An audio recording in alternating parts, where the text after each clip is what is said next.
Usually when I speak about history, we start off from 652. So that was the settlement of Europe right here. But the human presence in this part of South Africa dates back to more than 27,000 years ago. I find it inconceivable that the Dutch sailed past the lovely Cape and said, oh, there's a lovely vacant piece of land, let's go and set up there. I don't think we pay enough homage to the fact that slaves contributed significantly, not to the building of the castle only, but the building of the Cape economy, of the South African economy, and we don't do enough.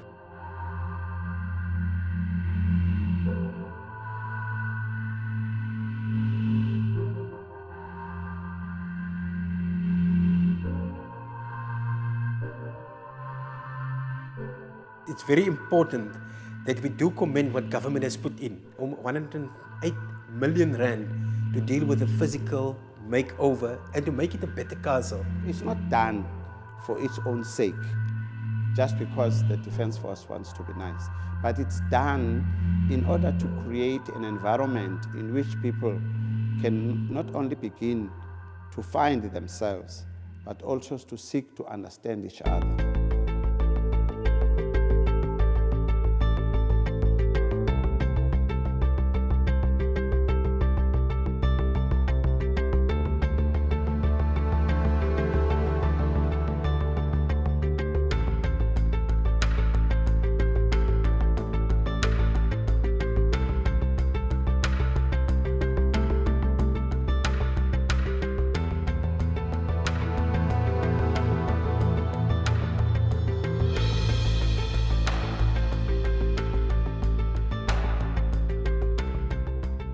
A call for all cultures to unite. Young and old gathered for a feast of entertainment programs, from Zulu, Xhosa and champion Khoi reel dancers to a Cape Malay choir and the minstrels. And everyone is welcome. Government hopes to have it recognized as a World Heritage Site. The plans that we have started now is to get really our professors, a team of professors, together working with the Castle Control Board and the Department of Defense and Military Veterans, and make sure that we make the castle as it must look like Robben Island as a World Heritage Site. Using local expertise, the project will create employment for 200 people. Another highlight was the SA National Defence Force Band, and to the delight of the crowd, the much-anticipated firing of the ceremonial cannon not only took place at 12, as is tradition, but marked every hour. Carmel Lochenberg, SABC News, Cape Town.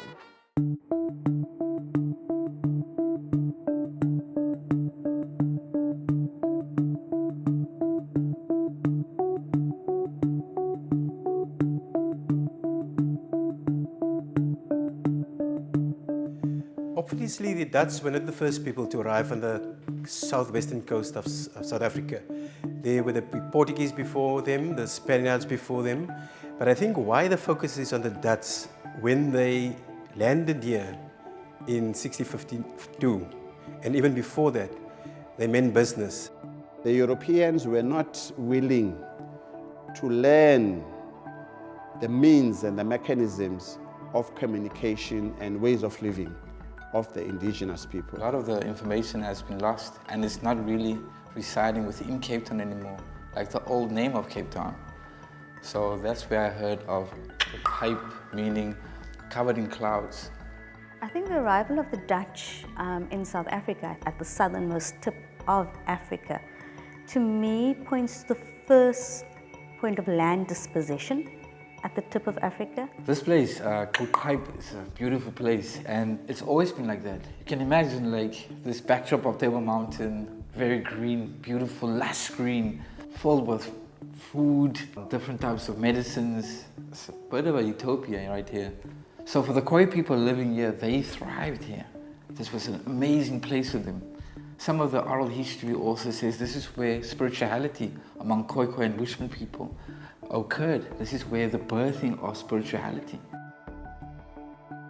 And even the name Hurikwaga, mountain rising out of the sea, takes us even way back because they had the knowledge of the space even before it is as it is now, when it was once covered in the ocean.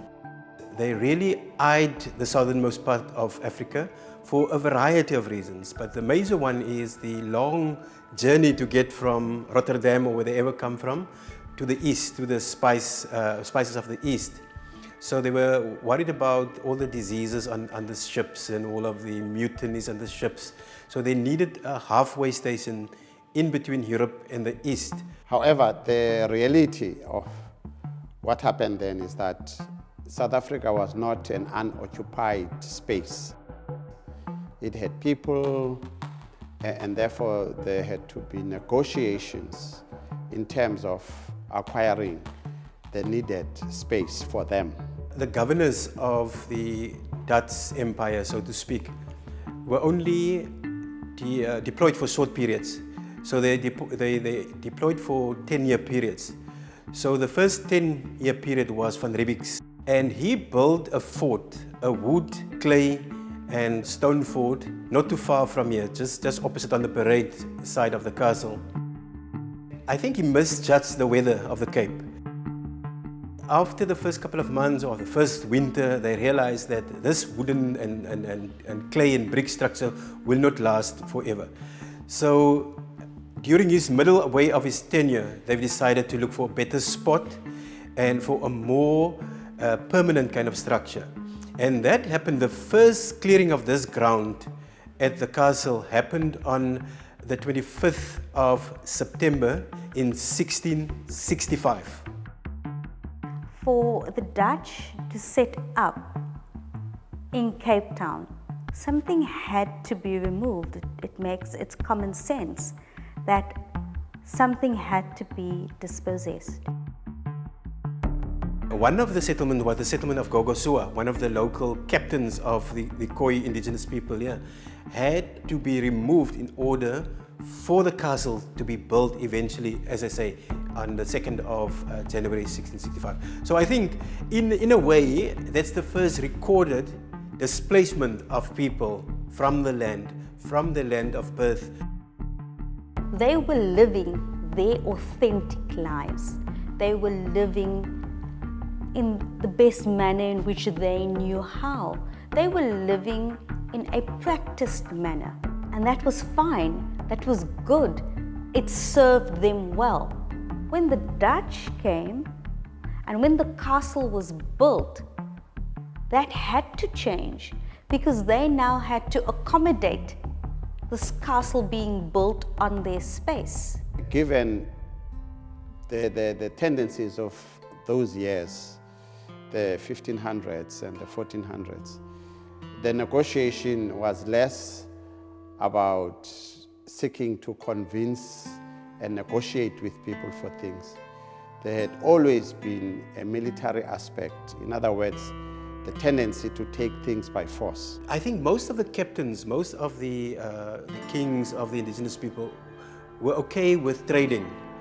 You give us iron, you give us beads, you give us tobacco, you give us arak, which was the cheap wine, you give us whatever you give us, and we'll give you cattle for that. We'll give you sheep or we'll give you cows for that. On the part of the giver, it might have been simply an act in which you borrow somebody something that they don't have, and with the expectation that when time comes, you will go back and get your things. Whereas the European understanding was more, if you give me, it becomes mine forever and permanently. When you say, what did the Dutch come and do here? They dispossessed the first inhabitants of this country, of their land. And I think to this day, we are still feeling the effects of that land dispossession and that colonization.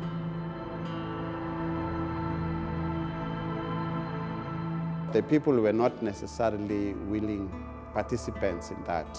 Yes, in the first instance, they welcomed them and entered into some basic relationships. But as the Dutch needs grew, they then began to seek to use coercive means, which invariably led to clashes between the indigenous communities that were here. When you bring two worldviews into one space, there will be misunderstandings. There were clear indications from the recorded history, which is not the recorded history from a pre-colonial perspective, from an indigenous people perspective. But even in the colonial narrative, there are very clear signs that there were large elements in the indigenous population that was very clear in their minds that this was an invasion. This was an intrusion in their motherland, in their economic and cultural systems. Because that's why there were Khoisan resistant movements. There were wars against the Dutch. And as a result of these persistent clashes between them, a decision, I think, was then made to build a fort, let's call it, which transformed to becoming the castle as we have it today.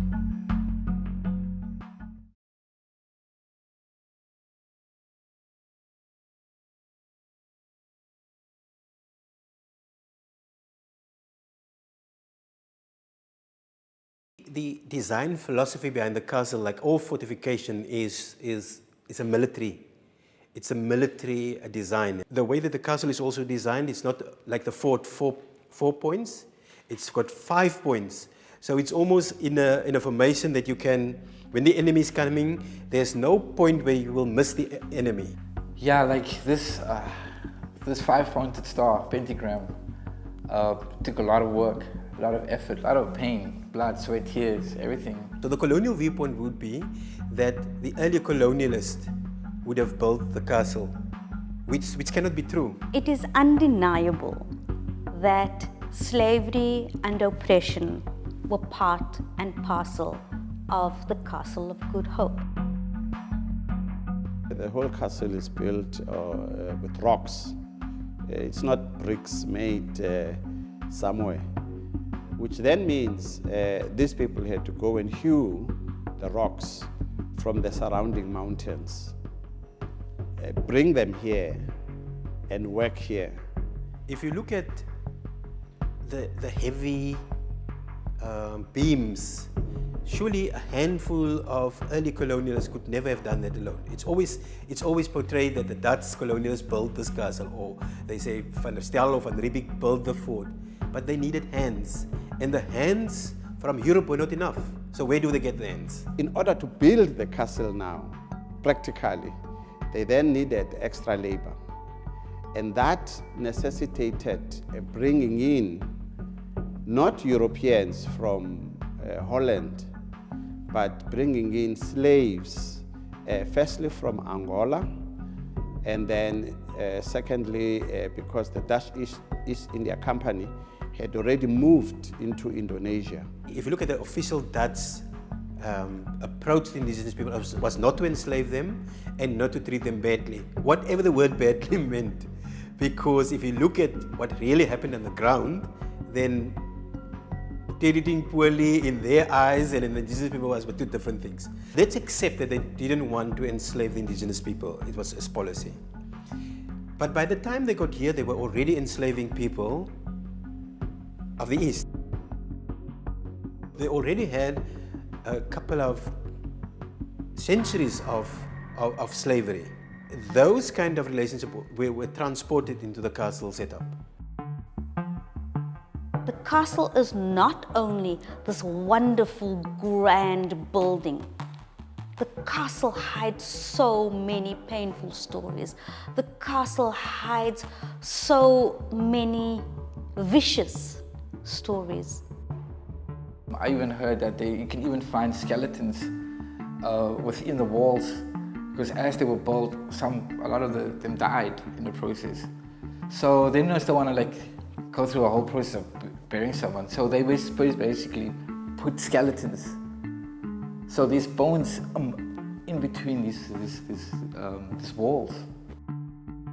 This is actually a very this space I always tell us all South Africans must come here because this space has touched so many people's lives. How many people came through those doors?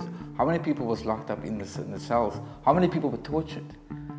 You know, whether with Asian descent, African descent, European descent, the whole world were tortured right here.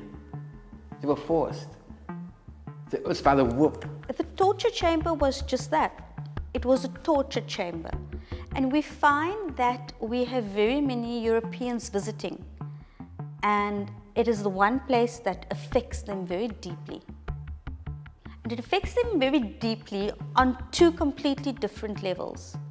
We have some people not wanting to face it at all and saying, I don't feel I've got to come in here. And automatically there's a barrier set up. Again, it's an uncomfortable truth that one has to face. And it is far easier to be a denialist and say, oh, look at the wonderful building we have here. Look at the great craftsmanship here.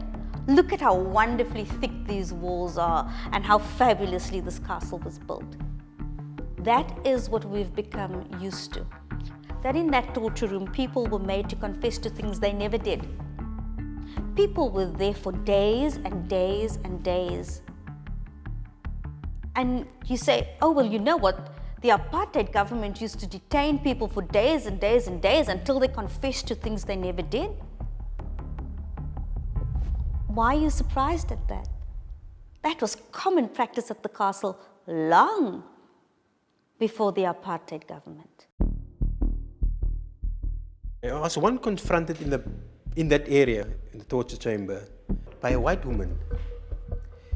And she was quite angry. She said, the way that you interpret the history is very wishy-washy, it's very superficial. But you know that my great-grandmother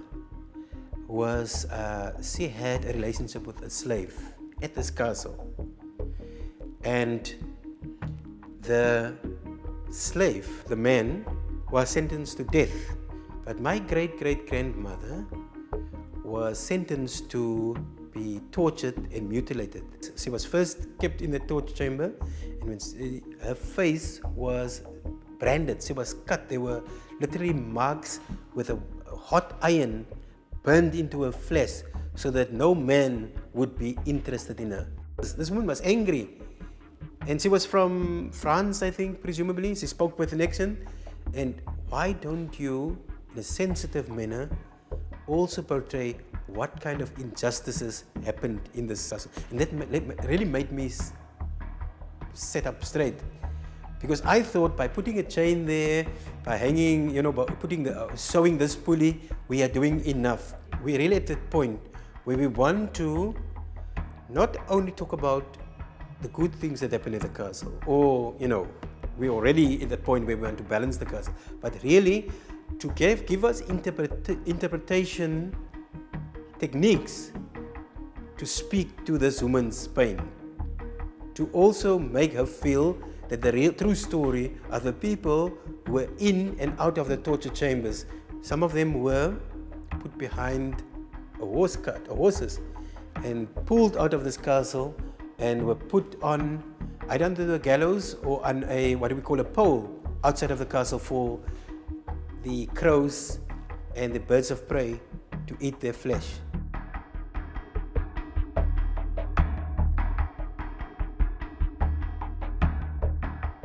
So even the descendants today, when they think about the castle, a lot of people just are cut off from the castle. District 6 is not far from here. I've often asked older people what was the reflections of the space being so close to District 6. They said, we never went there. We walked there, we're like in fear. We just hurried past. And I've always wondered, but why? Because these are the people, the descendants of the people that actually built the space. Right? District 6 being vibrant communities, being multi-ethnic, being all people living there. So these are the people that built it. We're trying to say that what happened at the Castle of Good Hope has to be acknowledged, because the foundation for the social ills that we are experiencing today is what happened here. And to find solutions to what we are currently experiencing, we have to acknowledge and explore the root of it.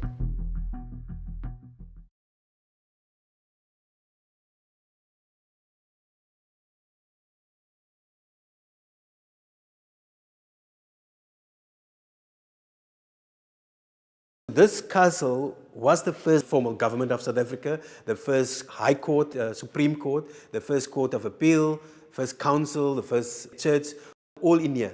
It has been a center, a nexus, a center of power, and all of the other influences were devolved from there. The bastion of power was amongst the 5 halls of the castle.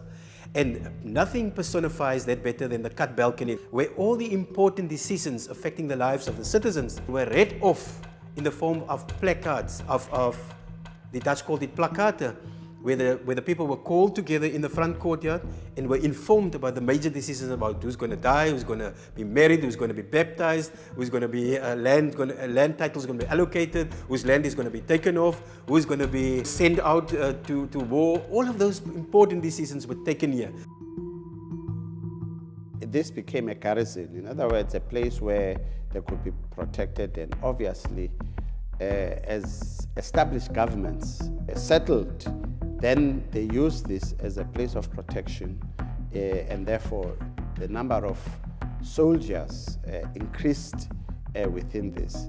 And in fact, the dispatching of soldiers to the hinterland, they then said to themselves, oh, okay, why don't we, in actual fact, expand and occupy this whole land so that it becomes part and parcel of the empire.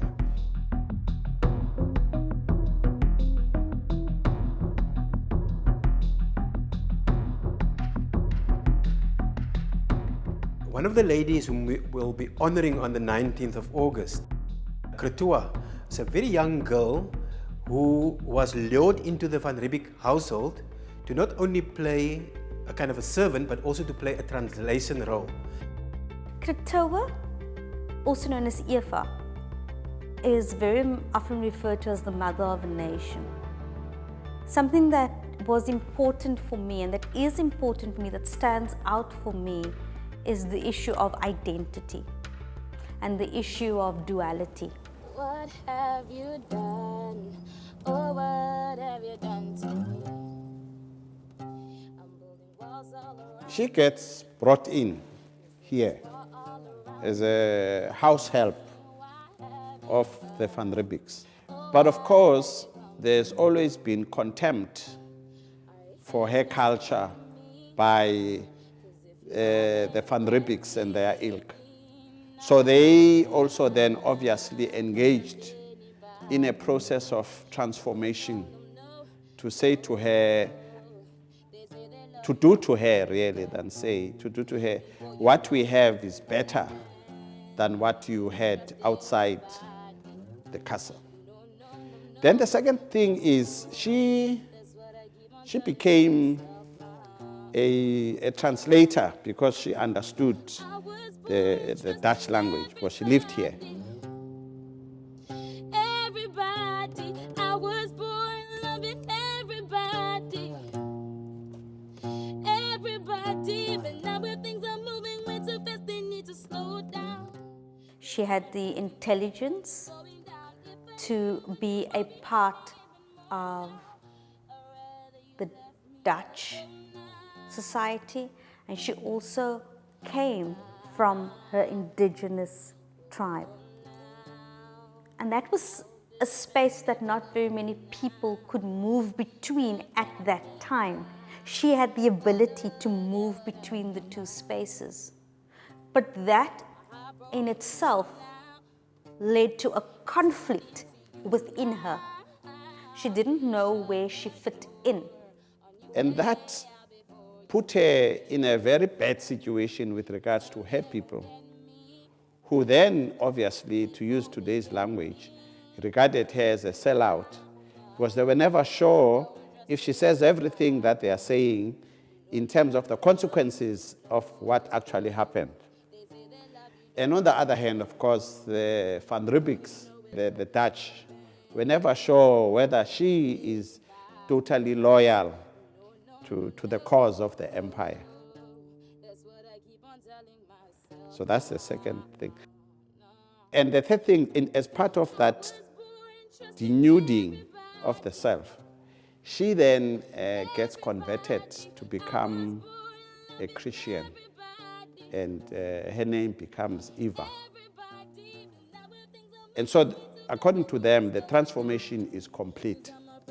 She is now like one of us. Krotoa very much gets maligned in our history books, and we speak of her, or we have spoken of her through our colonial history of a prostitute. For me, the direct link to the castle is that she was buried here under the first church of the castle. Her bones were then dug up with bones of other people, taken to the Grote Kerk, which was the first big Dutch Reformed kerk in town. And the significance of bringing her back into the history books, people want to see her died as a broken, heart-sore, drunkard.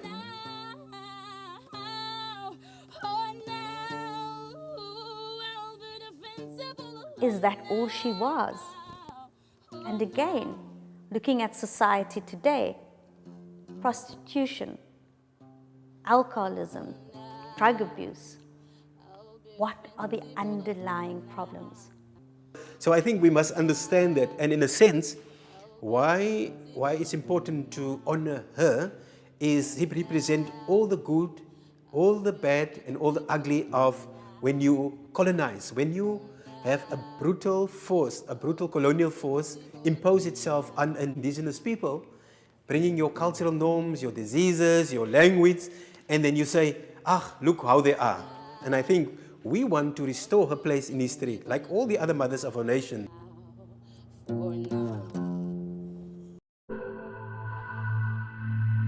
For me, the significance of Krotoa mustn't be divorced from the significance of all the other people. As the expansion took place, those who resisted in the hinterland, they were then brought here, incarcerated here. King Adam Kok of the Griquas was also at this castle, incarcerated in the castle, played a role in this castle. King Langalibelele of the Mhlubis in KwaZulu-Natal also played a role at this castle. King Cetshwayo, relative of King Saka, and now King Goodwill Zwelithini, also played a role here. King Cetshwayo is, of course, one of the key people in those wars of resistance. And you will recall that the apex of that was the so-called the Battle of Isandlwana, in which the British were not only humiliated, but they were defeated. But again, as the plan had always been, in order to break the resistance, the issue was then to decapitate the community, take the leadership out. But the irony about King Cetshwayo is that he, in fact, had actually requested to have a meeting with Queen Victoria, equal to equal, as far as he was concerned.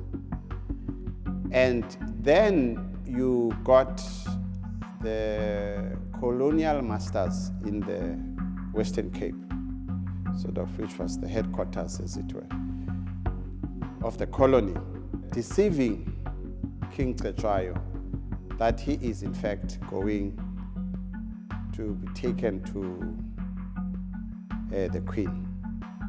So he voluntarily comes out of KwaZulu-Natal, boards a ship, and is brought to Cape Town and is kept in the castle. And obviously, he keeps on asking, when is he going to be taken to the Queen?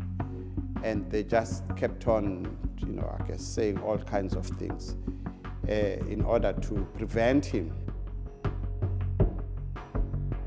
Whilst at the same time breaking down the resistance that was there in KwaZulu-Natal.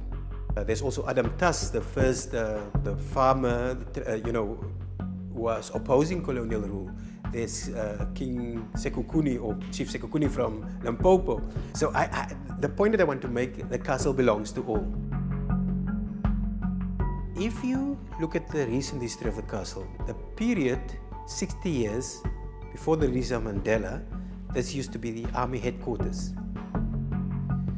So in a sense, even if there wasn't a prison here, the deployment of the apartheid army into Langa, Guguletu, Nyanga, Missel's Plate, Trojan Horse incident, all of it were either planned or physically executed from here. That's also part of the history that's not told at the castle at this moment. The castle need to take full responsibility, not the building, the people who sat in these offices, the institutions, whether they were generals, colonels, whatever, who formulated those instructions and who executed those instructions needs to come clean and tell the story.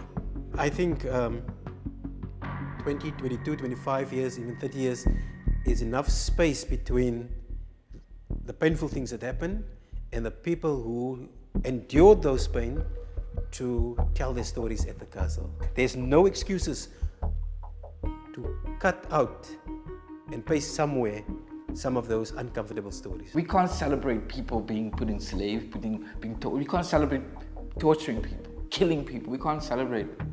But we can remind ourselves and remember that it's our blood, it's our families, it's our great-great-grandfather, great-mother that went through this.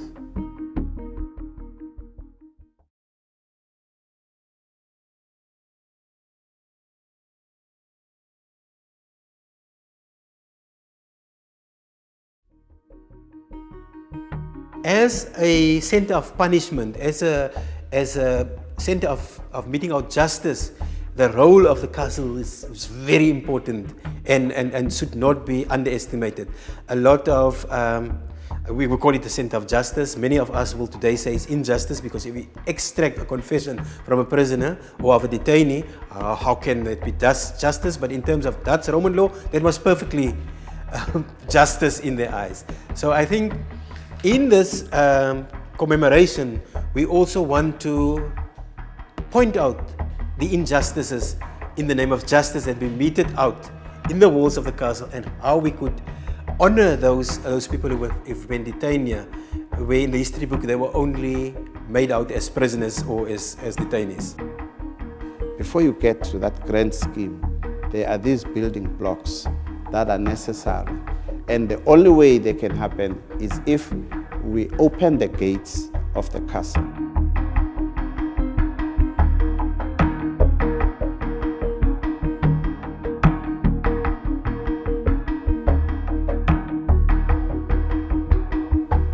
And by opening the gates of the castle, it's saying, what is it that we want people to see? Now, if we simply leave it as it is, it then means we ourselves today are perpetuating the narratives that were not written by us, that I might add, we don't understand and we were never part of. And those narratives were instituted exactly to suppress and undermine and divide us. And I don't think it would be proper in a new South Africa to continue those narratives. The castle has recently positioned itself as a space which can be used for community upliftment and development. And it is those currently disenfranchised communities who are now using the space to uplift and empower themselves. Ek is 'n produk van die gemeenskap van die Kaap. Maar my story is bietjie anders. Is net dieselfde soos is not any different than other people's story. The story is exactly the same story. It's our story. As the surviving name of Table Mountain suggests, Urikwago or Urikwaga. Okay, so we hype. Give it a try. Don't be shy. I usually tell people your tongues won't fall out of your mouth. Okay, And this is the regional language of this part of the world. And I'm from the Cape Flats, I know this. A lot of people think that they don't have culture. I was doing a class and this one girl, 12-year-old, said, but sir, our people on the Cape Flats, our colored people, we don't have a culture. What are you talking about culture today to us? And that struck me so hard, so innocent, that child. So the topic became that day, do we have culture? All humans have culture, whether they're aware of it or not. We hype. Give a hand. Daar's baie woorde ook wat we sê, asseblief tog. Daai tog is actually van 'n woord noem togoba, wat asseblief beteken. Nou sê ons eintlik asseblief. Please, we're accentuating that we need it, please. So, ons sê ook gee ma daai ding. But in the Khoi language, ma means to give. Daai bra ou vir my 'n vibe op. Daai woord ou beteken is ook 'n Khoi woord. Sien, is mean ek also to give. Ou vir my gou 'n 50 cent. So there's baie woorde wat ons sê is 'n kiri, 'n karos, 'n bietjie boegu, koekemakranka, gogga. Wat net Khoi goed anders, maar ek wil sê gogga is nog 'n Khoi woord wat vir 27,000 jaar in die Kaap al gebruik word. So gogga beteken dieselfde ding in die Khoi taal as wat beteken in Afrikaans. To what extent did the castle and its ethos spread into the country in order to entrench them? In other words, how did the European invasion into South Africa manifest itself in a way that it sought to reproduce itself in us? So that idea of things not actually coming on a ship, it wasn't imported. It has been here forever, for a long time. So that is the idea of this work that we bring in here, this indigenous knowledge, because this is basically what we're speaking about. This knowledge that is peculiar and specific to this area, whether it's reflected in language, in the medicines that is endemic to this region, being one of the plant kingdoms of the world. 10% of all the plant species in the world is right here, and this is the smallest plant kingdom in the world also, this Cape Floral Kingdom.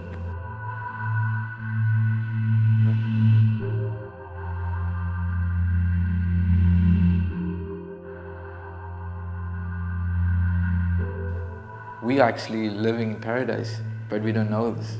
We're living on a World Heritage Site on the foot of a Table Mountain, and there's also Robben Island. This doesn't happen like this, by the way. That's where the castle comes in, so that the castle is not only then a place of safety for soldiers, but it is also a place of finding each other within its walls, so that we begin to understand what is really true of us as a people, as a nation. The spiritual reclaiming of the castle, or I would say the non-tangible, dealing with the difficult history, using it as a symbol of inclusion and healing, fortunately coincided with the physical makeover. I would almost say the cosmetic makeover.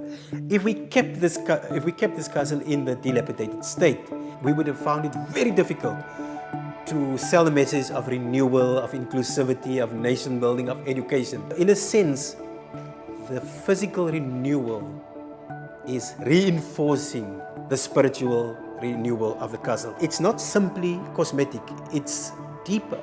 For the first time, people will have access through lifts to the castle, through better ramping, through better signage, through rooms that were standing dormant and closed with old chairs. For the first time, it's in a sense an opening up. Not only physically, but also an opening up of the heart.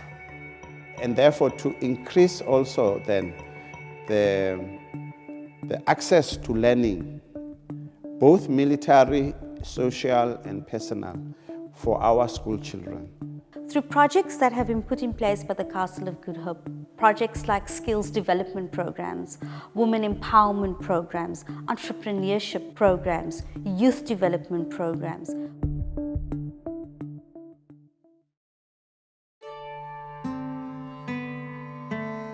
in order to go forward, we need to reconnect with our past, with our roots, with our Roman. So this program we have with Abate, we're connecting our people with social history, not necessarily his story, but our story also, our language, our medicines, and also our music. This is saying underneath all of our skins, we're all Bushmen. Okay. Because the first people were the Bushmen. And there was a time when there were only people living on Africa. So welcome back home, because this is your home. This is the home of all humans, the cradle of humankind.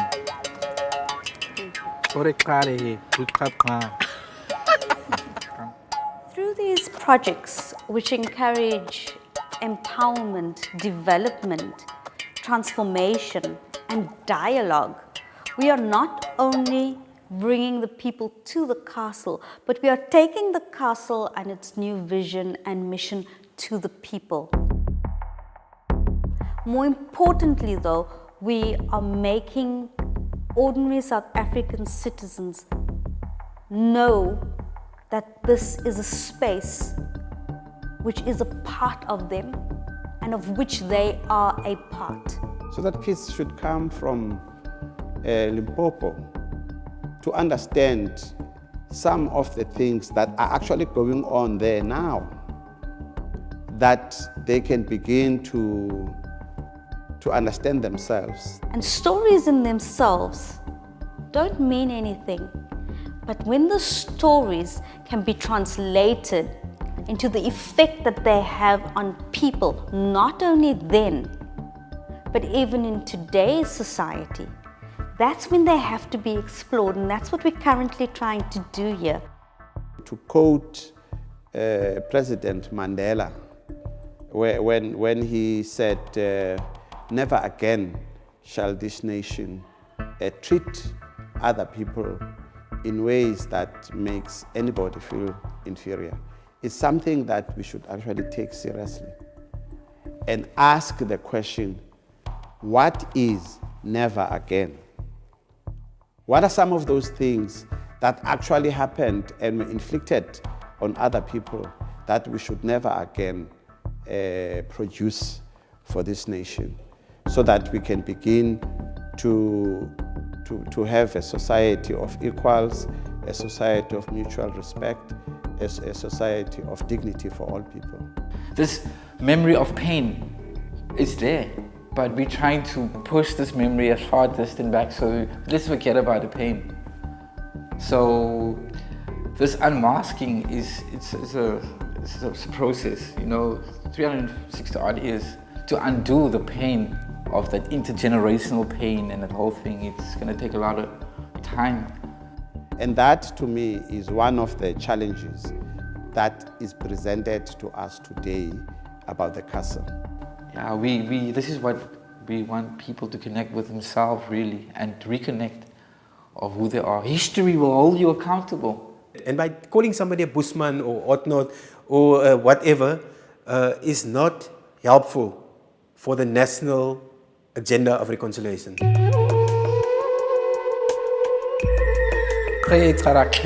This is the words that's on the coat of arms of South Africa.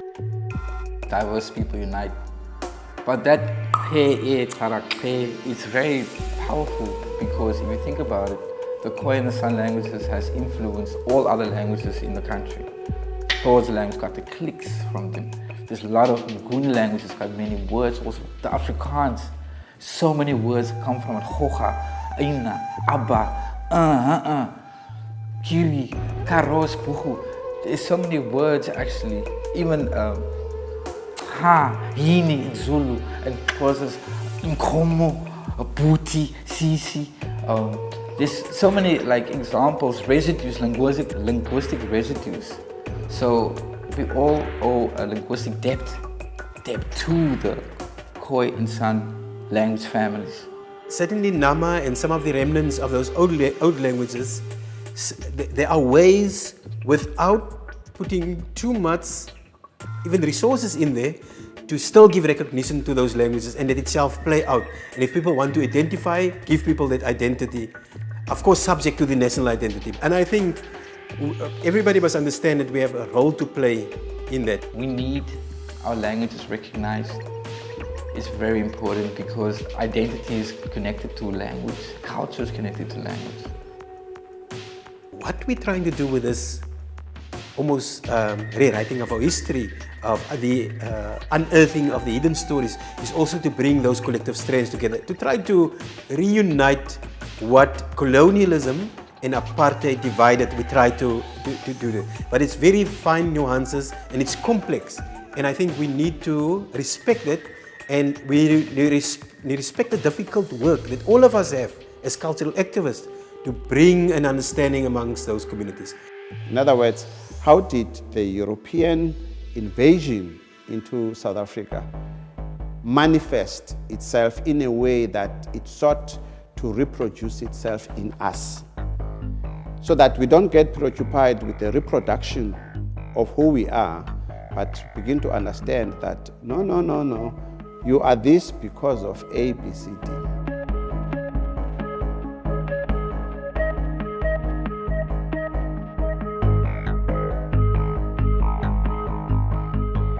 The castle now needs to become that space, become that platform for healing. It needs to become that platform for reconciliation. As people of the Defence Force, if I can use the metaphor, we also need to go out of the gates of the castle in order to draw and remove the sense of being strange in the minds of people of the castle. That, I think, becomes very important in pursuit of our principle that we need to develop a defense of the people, a defense force of the people that becomes really a friend of the nation. The castle should be a constant platform for empowerment. As the castle was the platform for the master-slave relationship, the castle now needs to be the platform for a victim mentality, but not forgetting the lessons that we can take from this space in becoming those victors. Because it's very hard, it's very difficult for a generation to be victorious in where they are going if they don't know where they're coming from. And the space will always be a reminder of our painful past. But there is nothing that says it cannot be the platform for an absolutely beautiful future. So everyone is responsible for this, not only a few people.